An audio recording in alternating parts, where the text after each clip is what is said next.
Hello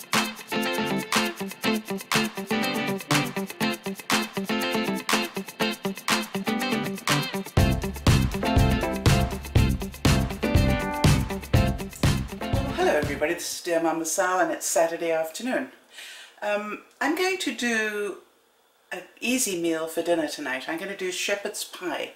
It's a sort of standby in anybody who comes from England originally. And I'm not sure how many of you actually cook it for your family. The good news about it is it uses a lot of vegetables that you might have left over at the end of the week and does so healthily. You know what I mean? It's a really good, healthy way. The thing I like about it is, especially with children, is it hides vegetables. They actually don't realize they're eating vegetables, so it's a very good thing.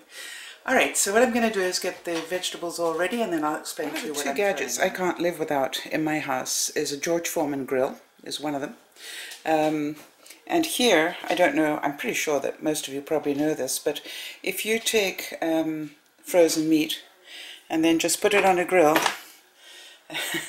and I'm not turning it on, as you can see, there's no plug in there, and you just leave it. The aluminum on the plates, for some reason that I don't understand, and probably one of you do, just melts the ice, and that'll just drip into the tray here, which it's already started to do. And then when most of it is thawed, I will be able to cook it. Now you will notice that I've got an unusual combination here. I've got some ground meat and some that isn't ground. These are actually just pieces of sirloin steak. So I'm mixing up ground beef with good beef, just so that the taste will be that of good meat. I always like to get away with that if I can. It's just a interesting trick. Alright, so that's one of my can't live without it things, and I'll show the other one when I start using it. Okay, so what I've done is I've got some carrot and sweet potato, some celery, some different colors of peppers, and onion. And what I'm going to do is I'm going to chop them up very finely the easy way. And this is how you chop up vegetables the easy way. Here's the other thing I can't live without. That's my magic bullet. I probably use my magic bullet at least once or twice a day. I cannot possibly tell you that I wasted money on a magic bullet. It's my second one. I literally wore the first one out. Okay, so what I've done here is I've put some water into the bottom of the magic bullet. I probably put about this much water, and then I filled it up with the onion.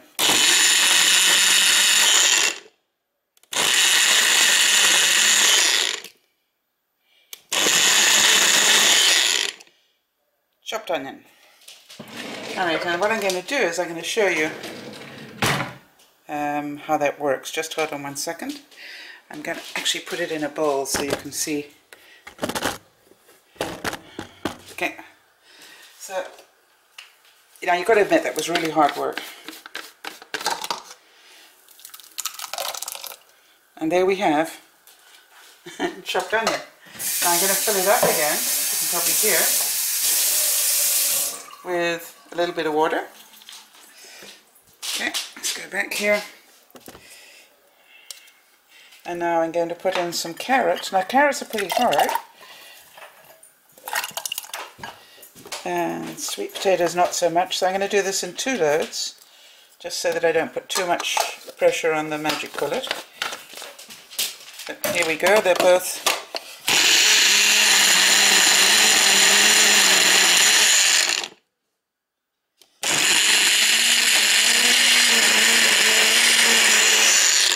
Now you're probably wondering, how do I know how many times to do this? Well, I'm listening for the noise of the magic bullet. You'll find that when it's struggling a bit, you can also hear the clunks of stuff being chopped up. So if I don't hear any clunks of stuff being churned up, then I know that I'm pretty good. Got it? Now sometimes you get some surprises. And sometimes you don't. Let's see how I did.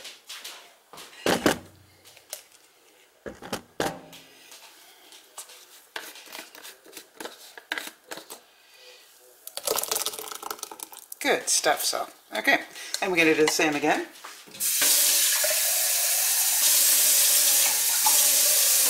Some water.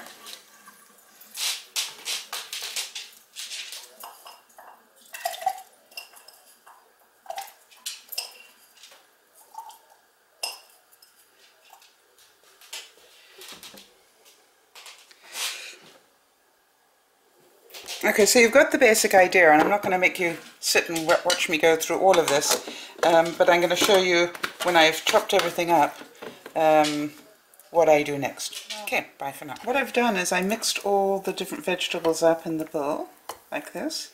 And as you can see, there are a couple of bits that are a little bit bigger than others. That's just great, just what we want.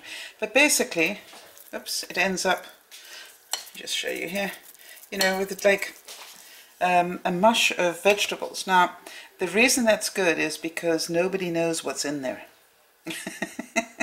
So you're not going to have people saying, oh, I don't like sweet potato, or oh, that looks like it's whatever. Nobody knows.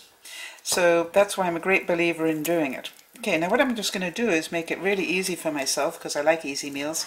So I'm actually going to nuke all of this in the microwave just to cook it partially. And then I'll know it's ready to go in at the last moment. So now what I've done is I've mixed all the meat in with all the vegetables, and I'm just going to let that just simmer for a little bit so that it can all get all the different flavors in. Just partially cook it all. And whilst that is doing that, I'm going to get out some nice tasting bits to throw in it as well, and I'll show you those when I've got them out. The things I'm going to throw in also add to the things that I'm looking to clear out of my fridge. You see, I've got a little bit of ketchup there that I'm going to use up first. I might add a bit more than that. I've got a little bit of Dijon mustard, so I'm going to throw a little bit of water in there and swish it around and use that. I definitely going to need Worcester sauce, and contrary to how it's spelt, it's not pronounced Worcestershire, it's Worcestershire, so Worcester sauce. It's just the Brit way. And then I've got some dry sherry that I'm going to actually add in, give it a bit of oomph. And my favourite of all time, the better than bouillon, to give it a bit of taste. So again, you're going to ask me, how much, Sal? Well, I don't know. I'll throw a little bit of everything in and see how it tastes, and add a bit more of something. Let's see how I do. I'll show you what I do. Okay.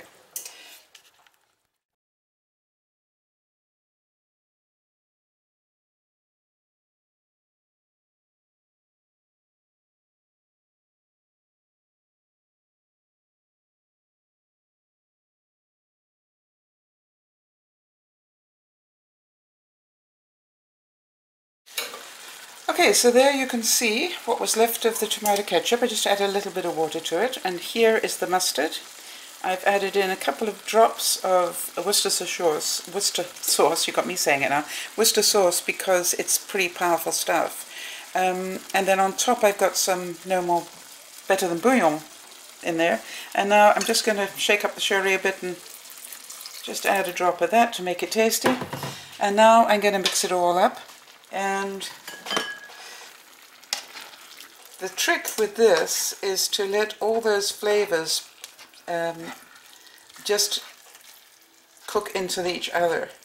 And so what I'm going to do is, once all this is mixed up, is I'm going to just leave it completely to simmer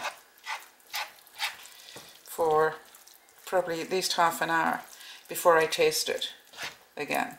Now, you're probably going, well, you haven't got any salt and pepper in there yet. No, I haven't, because until I've got all this simmering properly, until I've worked out all those flavors melding into each other, I don't know what else it's going to take. So I'm going to put this right down to just literally hardly cooking at all, because I just want it to simmer nicely. But you get the idea.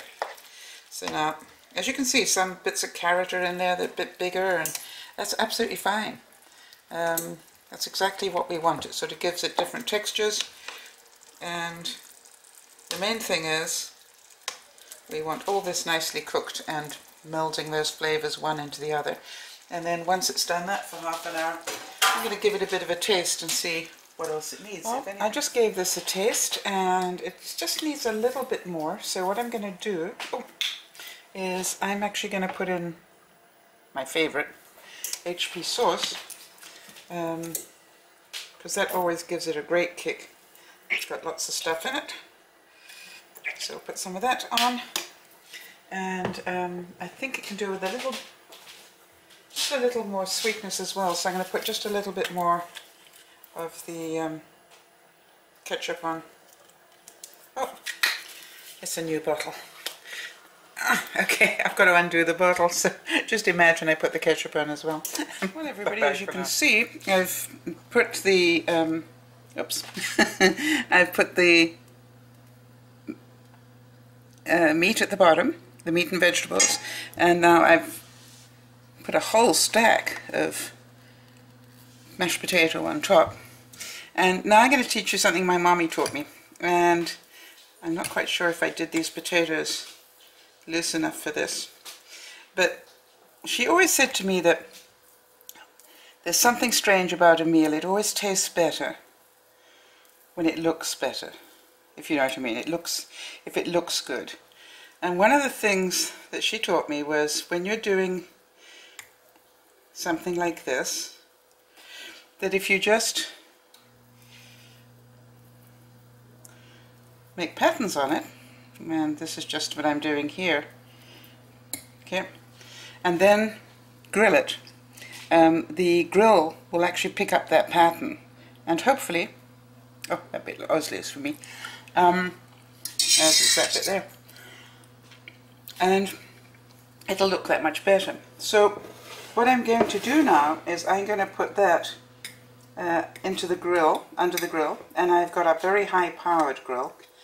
As you know, I've got an infrared grill, so I'm hoping that that will really make it look quite awesome, because we like awesomeness, right? And what I wanted to tell you about was, you're about to find out why, when I bought this particular oven, I wanted the one that had the infrared grill. And there we have shepherd's pie. We've used up this week's vegetables in a way that is extremely tasty. And actually I made a second little one, so there should be enough for a second meal during the week. So let's hope everybody enjoys it. This is DearMamaSal saying bye bye for now.